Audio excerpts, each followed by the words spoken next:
আরে পুরা জীবন আপনি চা খাইতেন হারবেন আগামীকাল দেয়নি এই এর মধ্যে আর কোন জান্নাতের বাগান থাকতো না। ইও আর লাইনে না যুবকেরা তোমরা যেগুলো বারে বুট বাদাম খাইতেছ সারি চলিয়ে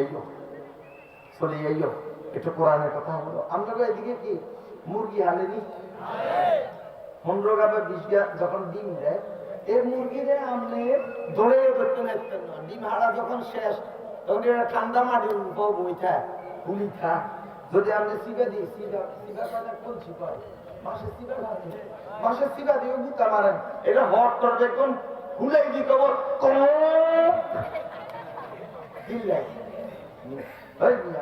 আমি ডিম হাসছি 15 গা ডিম হাসছি 18 গা 20 গা আরে তুই গুতা হোকা আর ডিম দো আমি মাউলি কথা কন। প্রিয় বন্ধুগণ সেই মুরগি নিচে সুন্দর করে বাসা বানাইয়া ডিম 15টা আপনি দিয়ে দিলেন। মুরগি কিন্তু এত চালাক, আল্লাহ পাক তার ব্রেনের মধ্যে এত বুদ্ধি দিয়ে দিয়েছে, সবসময় ডিমের উপর বসে বসে তাড়বে না, মাঝে মাঝে ডিমগুলো চালে তার চুমচু দিয়ে ঠোঁট দিয়ে এবং তার পা দিয়ে ডিম চালে। এটা জানেন নি আপনারা? যাতে করে পুরা ডিমের চারিদিক দিয়ে তাপটা লাগে, ডিমটা যাতে ঠিক মতো ফুটে। আচ্ছা বলেন তো মুরগির ডানার নিচে বুকের নিচে ডিম যেগুন থাকে এগুন তো ফুটবো, আর যেগুন ডানার বাইরে যায় ডিম বেশি আর কন্ট্রোল করতে পারে না বাইরে থাকে এগুন কি হুট করি না হসি যেত নয়। জান্নাতের বাগানের মধ্যে যারা এসে বসছে আমার বিশ্বাস আপনাদের তকদীর খুলে গেছে। এই উসিলা আল্লাহ আপনাদেরকে জান্নাতের মেহমান হিসেবে কবুল করুন। আর জান্নাতের বাগানের বাইরে যখন গুড়গুড় করে ঘুরছে তোমরা বসি যাওয়ার সম্ভাবনা আছে, তোমরা বসি যাইও না, তাড়াতাড়ি প্যান্ডেলে চলে যাইও। আর কথা শেষ। সূরা আত-তাওবা বলেন আমার সাথে, সূরা আপনাদের খেদমতে আমি তেলাওয়াত করেছি 119 নম্বর আয়াতে কারিমা, ছোট্ট একটা আয়াত। কত নম্বর আয়াত? 119 নম্বর আয়াতে কারিমা। আসুন এই আয়াতে আল্লাহ পাক কি বলছেন। আউযু বিল্লাহি মিনাশ শাইতানির রাজীম। বিসমিল্লাহির রাহমানির রাহিম। ইয়া আইয়ুহাল্লাযীনা আমানু তাকুল্লাহ ওয়া কুনু মা'আস সাদিকিন। সাদাকাল্লাহুল আযীম। বিতাড়িত, অভিশপ্ত, মরদুদ শয়তানের ওয়াসওয়াসা থেকে মহান কার কাছে? মহান আল্লাহর কাছে পানাহ চাই। পরম করুণাময়, দয়ালু, মেহেরবান আল্লাহর নামে শুরু করছি।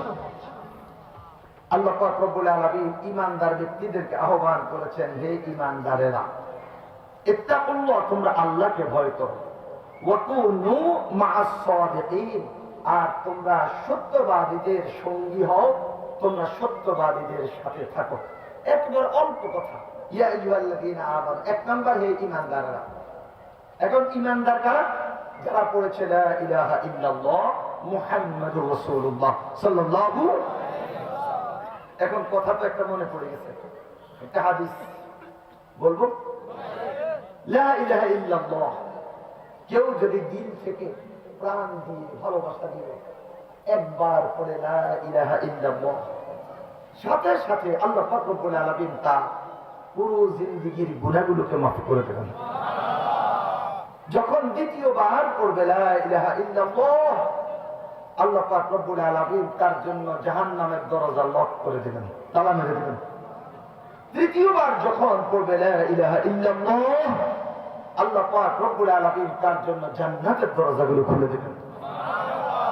কথাটা কি ভালো লাগলো? হুজুর দিনে 3 বার আমরা লা ইলাহা ইল্লাল্লাহ বললে তো খালাস, জাহান্নাম থেকে মুক্তি, জিন্দেগীর গুনাহ মাফ, জান্নাতের দরজা খুলে গেল। আর নওয়াজুল্লাহ কি তো দরকার আছে নি?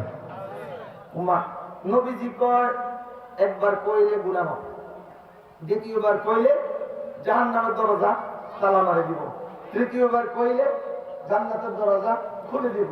তাইলে আর ইবাদত কি? এটারই তো অনেকে উল্টা পাল্টাও চিন্তা ভাবনা করতে পারে।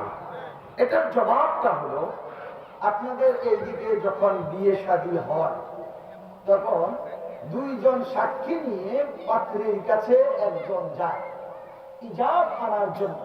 যিনি ইজাব আনতে যায় তাকে বলা হয় উকিল, ঠিক নিও।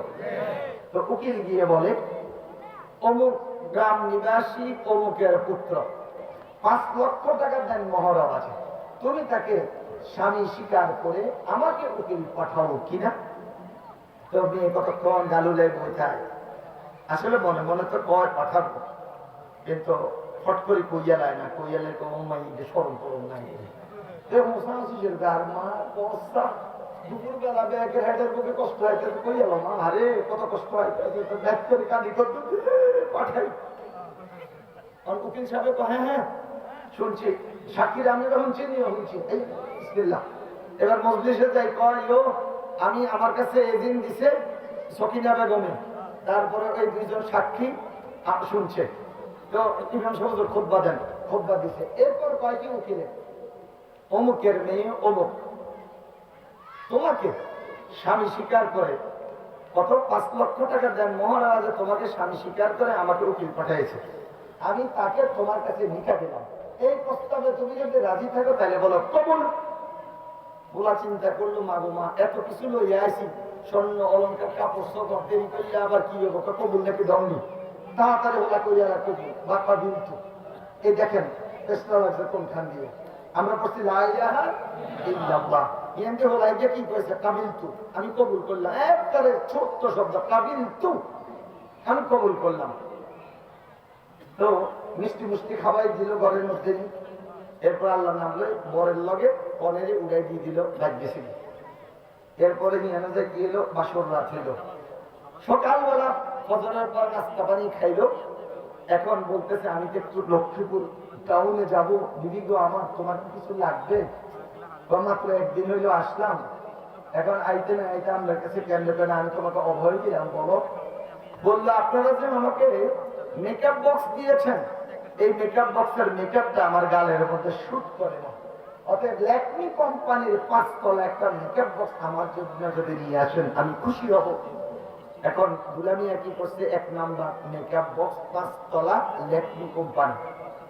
আর কিছু হ্যাঁ আরো একটা আছে, কি লিপস্টিক যেটা দিচ্ছে, যেটা দিলে একটা ঠোঁট কালা দেখা যায়, তো মেরুন কালারে, হালকা মেরুন কালারে ওটা লিপস্টিক লইয়া আইবে।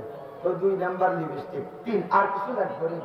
শ্যাম্পু জিজ্ঞা দিচ্ছে, জিজ্ঞা দিলে আমার চুল ঝরি যায়, তাইলে আপনার ডাব কোম্পানির ওটা বালা শ্যাম্পু আমার লইয়া আইবে। 3 নম্বর শ্যাম্পু ডাব কোম্পানির। আর কিছু লাগবে না। আরে কেমনে কইতাম, শরম তো লাগে। আচ্ছা তারপরে যেহেতু আপনি কইছেন কই, তো আমার জন্য আপনি শ্যাম্পু ট্যাম্পু করার পরে একটা কন্ডিশনার মারতে হয়, তো একটা কন্ডিশনার নিয়ে আসবো। তো লেখছে কন্ডিশনার, তো শুধু কন্ডিশনার লেখা হতো না, পেন্টিং কোম্পানি লেখাছে, পেন্টিং কোম্পানি দেখেন, তো লেখছে পেন্টিং কোম্পানি শ্যাম্পু। হাস হয়ে গেছে। 6 নাম্বার আর কিছু লাগবো নি। কেমনি কইতাম, সাবান জিজ্ঞে দিছে, না পছন্দ হয় না, ইম্পেরিয়াল লেদার, এই সাবানটা একটু ভালো টিকসই, এটা গানটাও ভালো লাগে। আচ্ছা 6 নাম্বার হলো। আর দিচ্ছেন তো শাড়ি 1 নম্বর 2 নম্বর 3 নম্বর, আর হুতার কাপড় দিচ্ছেন, কিন্তু আমি তো এটা হিন্দি চলতে পারি না, আরেকজনে হিন্দি যেমন লাগে, তখন কিটা করতে চাও, লক্ষ্মীপুর বাজারে ভালো ভালো রেডিমেড 3 পিসের দোকান আছে। 3 পিস কয় কি, সালোয়ার কামিজ আর হইলো ওড়না, 3 পিস আমার জন্য 3 ড্রেসের 3 পিস নিয়ে যাই। 7 নাম্বার হওয়ার পরে এখন পোলা দিছে চেক করো মা গো, এখন মা তো রান্না বান্না করতে আছে, মা মনে করছে মা গো নতুন আর হলার কি কোনো বাড়িতে দিছি যদি দাও কি আব্বা করে না, দার এমন কোনো কাম নাই, মা দোষ দেখ তোমার কি হয়েছে, তো এই মানে চাইছি তুমি বিয়ে করে নিছ। মাত্র 1 রাত গেল, দেখো মা লিস্ট একটা ধরাই দিছে 7টা, এবং ব্যাগ আনতাম গেলে অন্তত 10,000 টাকার বাজার। আর মা আসি কয় বাবারে বসতো আমার না বসের কিছু না, ওই তুমি যে কাবিল শব্দ একখান কইছিলা, এটার মধ্যে দিয়ে এই বেড়ি অন্ন বস্ত্র বাসস্থান শিক্ষা চিকিৎসা কাপড় লতা যা কিছু আছে, মেকআপ টেকআপ সোনো আলতা ক্রিম লিপস্টিক বেগুন বাবা তোমার দেন লাগবে, কাবিল তো দিয়ে ব্যাগ দায়িত্ব তুমি লইয়া রাখছো। কথা বুঝছেননি? আপনি পড়েছেন লা ইলাহা ইল্লাল্লাহ মুহাম্মাদুর রাসূলুল্লাহ, দুনিয়ার সব কিছু বাদ, এখন আল্লাহ পাক রব্বুল আলামিনের যত হুকুম আহকাম রয়েছে আপনাকে 100% মেনে চলতে হবে, তাইলেই গুনাহ মাফ, তাহলে জাহান্নামের দরজা বন্ধ আর জান্নাতের দরজা খুলে যাবে। বুঝাতে পেরেছি? আমার প্রিয় বন্ধুগণ, সেই বুঝে শুনে ইকরার বিল লিসান, তাসদীক বিল জিনান, আমল বিল আরকান, এক নাম্বার মৌখিক স্বীকৃতি লা ইলাহা ইল্লাল্লাহ। দ্বিতীয় নাম্বার আন্তরিক বিশ্বাস লা ইলাহা ইল্লাল্লাহ। তৃতীয় নাম্বার কাজে প্রকাশ লা ইলাহা ইল্লাল্লাহ মুহাম্মাদুর রাসূলুল্লাহ সাল্লাল্লাহু আলাইহি ওয়াসাল্লাম। তাহলে মুখে আমি স্বীকৃতি দিলাম, খেয়াল করতেছেন আমার কথা?